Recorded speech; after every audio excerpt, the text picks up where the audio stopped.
So I've already test fit in the bore once, and I know that they're overlapping. So I've got to take enough material off to even get a gap at first. So I'm going to take this over to the ring filer.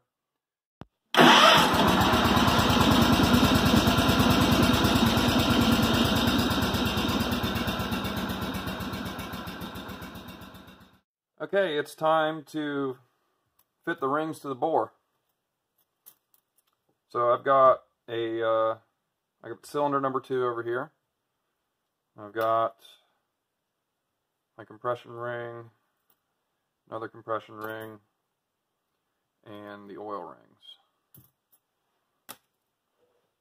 So I've already test fit these in the bore, and there's lots of material on the rings, which is nice, but when I fit it in the bore,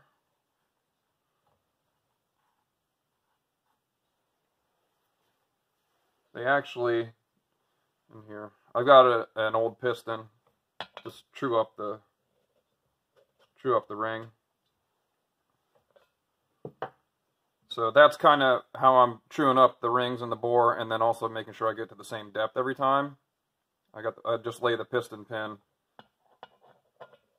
down, and that acts as the stop, so it pretty much goes to the exact same spot every time. And yeah, you can see it. That ring is actually overlapping.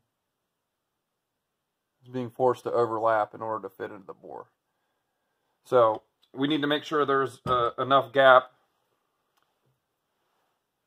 for the ring to compress and have a little bit of room there so that it doesn't, so the two ends of the ring don't butt up against each other. Because if that happens, then the ring will stick in the bore, and that's bad news. So all engines have a spec for what that ring end gap should be. On the M18, we should have 10 to 23 thousandths. So I've set the other side. I set the top ring to 15 thousandths. I set, which one's this one? This is the middle ring. On the other cylinder, I set that to 13 thousandths. And then I set both of the oil rings on the other cylinder to 10. And the thought is the rings go in each one of these grooves. The top ring is the main compression ring. That's the one that's going to see the most heat and the most expansion and change in temperature. So I set that one with a little bit more of a gap at 15. And then the second one down, I set at 13. Because it's still a compression ring, but it doesn't do, it's not as close to the combustion temperature and pressure. And then on the oil rings down here, since they're not really holding the compression back and they don't expand as much, or need to expand as much, I just set them for the minimum gap of 10. Obviously, the less of a gap you have, the better for sealing the cylinder. I mean, ideally, you would have a cylinder that has no path for gases to move, right? But you have to accommodate for changes in heat and temperature, pressure, all that stuff. So, pretty standard stuff. I've filed rings by hand before, just with a flat file and chucking it into the vise. I got a ring end gap grinding tool this time, which helps.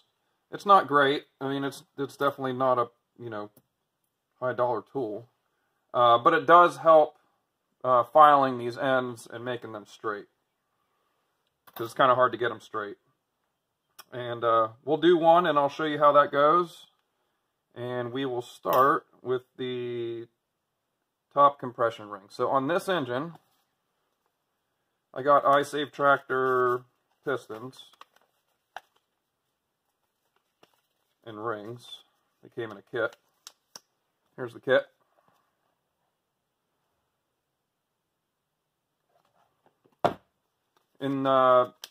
It's pretty cool. They come with an additional set of instructions for the orientation of the piston rings. So the top ring has a bevel that goes towards the top of the piston, and the bevel goes towards the inside on the top. The bottom, or the middle ring, is square on the inside and the outside, so it doesn't matter if you flip it around. And then the bottom one is a 3-piece oil control with two oil control rings, should be there, and an expander, which is here. So, yeah, pretty standard stuff. The oil rings actually need to be filed too. They want to overlap in the gap. The oil rings are kind of tough because they're so flimsy. So I've already test fit in the bore once, and I know that they're overlapping. So I've got to take enough material off to even get a gap at first. So I'm going to take this over to the ring filer.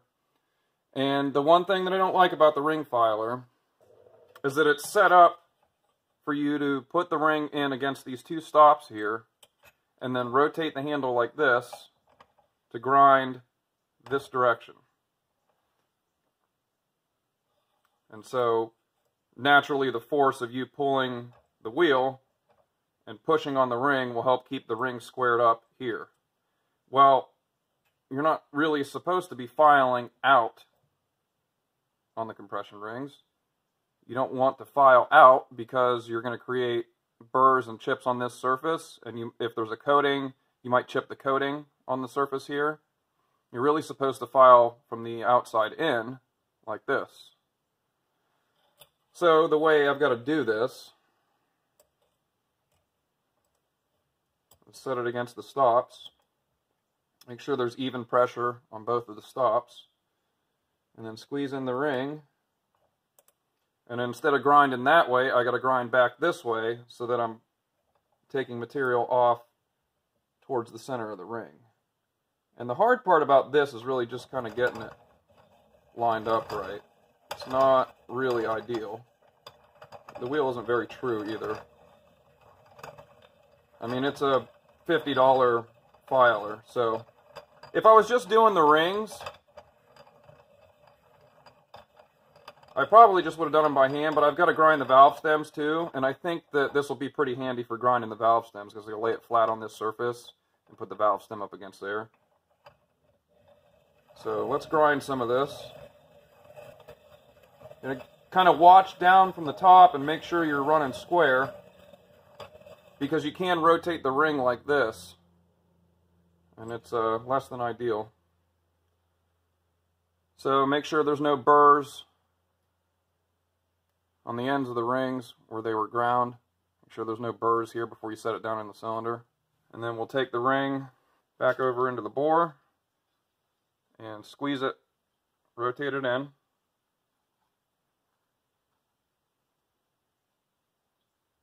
I think we're still gonna,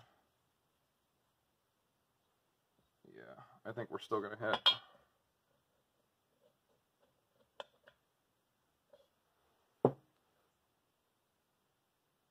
We've got a little bit of a gap now. Tiny little gap, maybe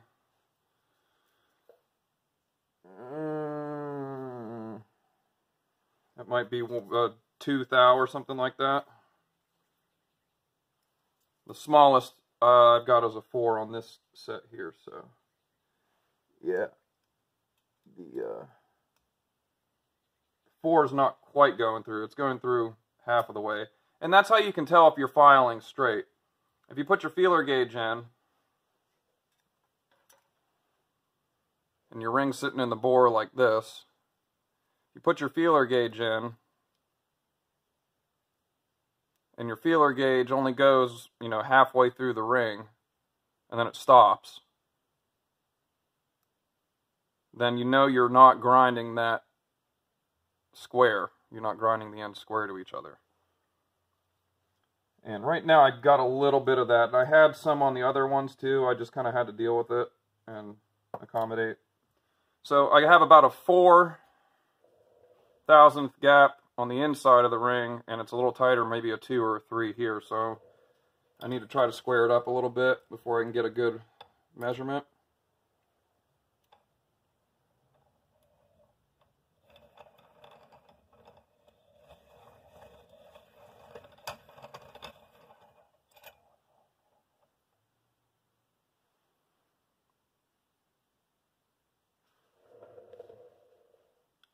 It is nice that it grinds it perpendicular to this surface, because it lays flat on here, so you don't really have the chance of grinding it off in that direction, but it doesn't really center the ring very well.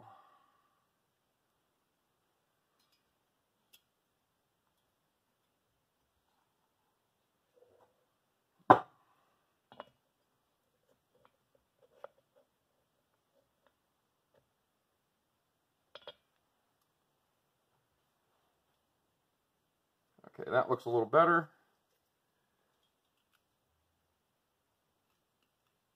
Yep, 4th thou slides through the ring the whole way.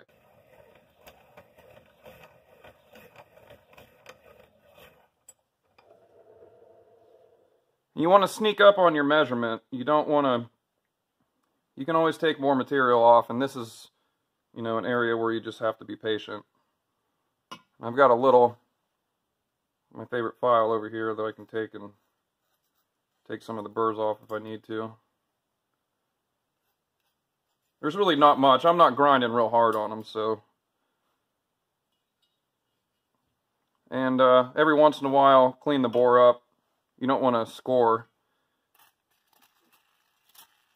You definitely don't want to score up the bore trying to do this. So, you rotate it in. The gap's right here. But since the ring's not in there straight, it's kind of tilted. You got to square it up into the bore. So run it down until that pin rests against the block. So that sets the same depth every time.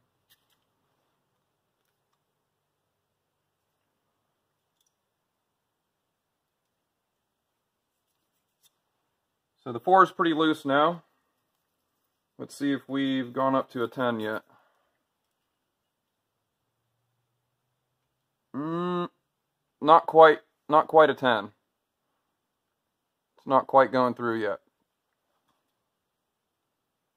It's probably about an 8. So we're taking a couple thou off at a time. With this grinder, it's extremely easy to take off too much material, so grind a little more.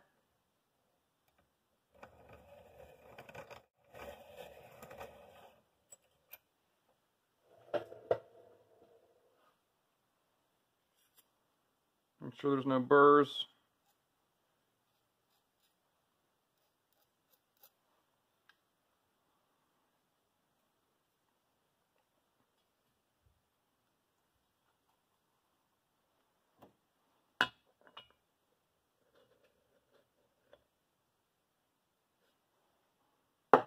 And then we'll check again, see where we're at there. So this is a 10. 10 fits in pretty good. It's got a little bit of a drag to it, so we might be around 12 now.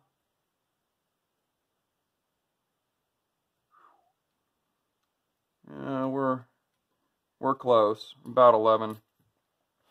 It's squared up pretty close. It's not quite there. And I'm going for 15 on the top ring.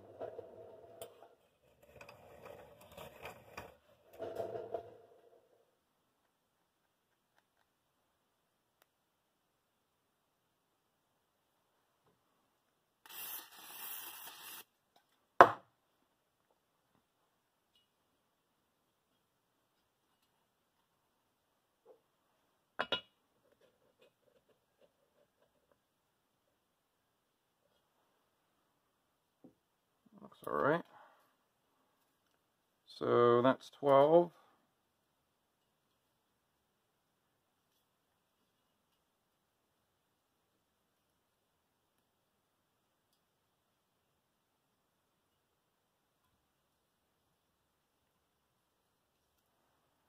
Or 12, maybe 13 now. Let's try 13. Yep. 13. This is where you got to be real slow. There's a 14.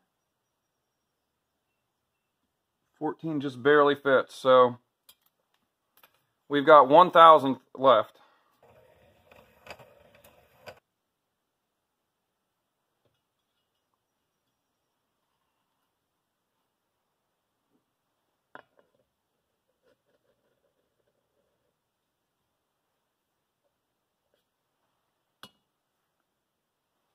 That's a pretty straight cut. That one's pretty good. So now the 14 goes in and has a little bit of play to it. You're looking for a little bit of drag. Perfect. So I can put the feeler gauge in.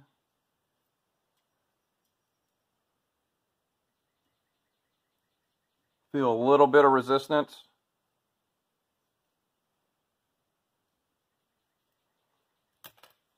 And then we can go up one size just to make sure we're not,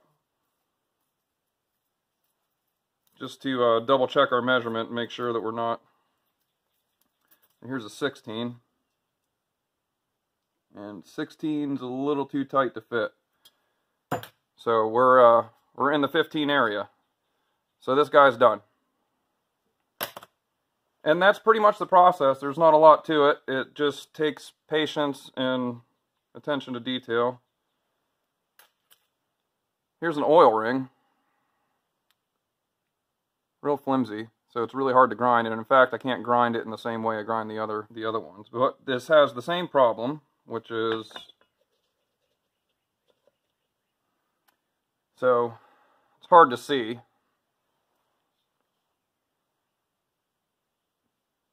Those ends are actually overlapping right now, which means that ring's a little too big. So take that one over there, do the same thing. Now for the oil rings, they're a little trickier. I'm still trying to file in towards the ring, but what I've done is put it in a section of the stone that's not real chattery. The material on this stone's kind of inconsistent. There's some high and low spots in it, and some chunkiness, so I set it somewhere near where the other rings were being ground because it's a little more even there. And then just try to get, I'm just doing one side at a time.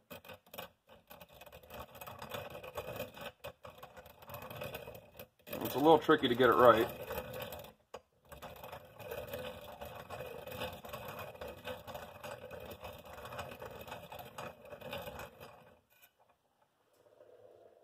And as opposed to the other side where I was doing both at the same time, I'm just eyeballing this one and doing one side at a time so it doesn't bounce around like a spring in there. And then come back over to the bore. Whew, might be there already. Again, that's why you got to take it slow, because you can take off too much material really quickly. Nah, we're good. I don't even think that's fourth out yet. So the process is, yeah, we don't even have fourth out yet. The process is pretty much the same for the oil control rings. I'm going to go ahead and do the middle compression ring and then the 2 oil control rings. And then we'll install the rings onto the piston, and I'll show you, how we're lining up the gaps on the piston to make sure that what you don't want is all the gaps to line up with each other, so that the gases can just flow right through. Okay, it's time to install the rings onto the piston. The first thing you want to do is, after you've fitted them and made them, given them the proper end gap, go in with the file and just very, very lightly touch the edges here to make sure there's no burrs. You're just trying to get a very light feel on it, just to make sure there's no burrs anywhere on the surfaces that you were grinding. And again, the same theory applies. You want to file in towards the ring if you can. You don't want to file out. You want to file in. I did that on the oil control rings as well. So what you've got would be a piston, an orientation that we have here. So the top, the middle, and the bottom. I wrote down the end gaps so I would not forget what I did. In case I have any problems, I kind of know at least, what I had going in. So I had a 15, 13, and 10 arrangement on the first cylinder and a 15, 13, 10 arrangement on the second cylinder, with the factory spec being 10 to 23. So, now that we've got the gaps set, everything's filed, we're ready to assemble. So the oil expander is the first piece. This expander has a wire that runs in the center of it here to keep it together. It is it is split in the center of it. So what you want to make sure of is that these ends don't overlap when you put them in. It's real flimsy, so that end can actually jump. This wire here prevents it from jumping over itself, so that's kind of nice. One of the things that I did on the other piston is I made sure that the length of the wire was split equally on either side of the joint right there, so the two ends of the wire are here and here, just to make sure it wasn't going to pop out. The oil expander goes on the bottom ring first, the bottom ring land. Real easy, you just slide it over, pops down in the groove, and yeah, so that's pretty easy. You don't really need a special tool for the oil rings, and they don't really have an orientation. So you start with the bottom one. So the expander is basically sandwiched in between the oil rings. So you hook it in the bottom of the expander, rotate it around the piston,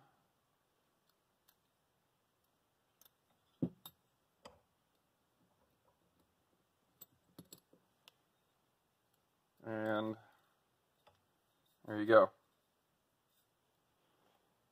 So now the bottom ring is on. I'll put the top oil ring on. Same scenario here. You hook it into one side, roll it around. You hear a nice satisfying snap once it goes into place. And then check for free movement. Make sure nothing's binding in there. Find your gap on the expander. There's the wire. Okay, so the gap would be in the middle of that. Okay, so my gap is right here. That's where the split is. And it's not overlapping itself, so it should be good. Next is the middle compression ring. And on this ring set, the middle compression ring is this guy here. It's squared on all ends, so you can't mess it up. I'm going to use a ring expander tool for this. I've put them on without it before, but it's an inexpensive tool. It just expands the ring for you evenly, so you're putting even pressure on it and you're not distorting the ring. They will snap and break. They're brittle, so we're going to go to the second ring land right here. And so you just expand it over the piston, slide it down onto the ring. Okay, so that's on there now. And then your top ring, this is the main compression ring here that has the beveled surface. The bevel is there so that the ring and the bore can actually tilt a little bit and seal better. When the combustion gases and pressure go into it, it actually will shift and move just a tiny little bit and help seal into the cylinder. So the bevel is on the inside and it goes up. You don't want to put the bevel down. The bevel goes towards the top.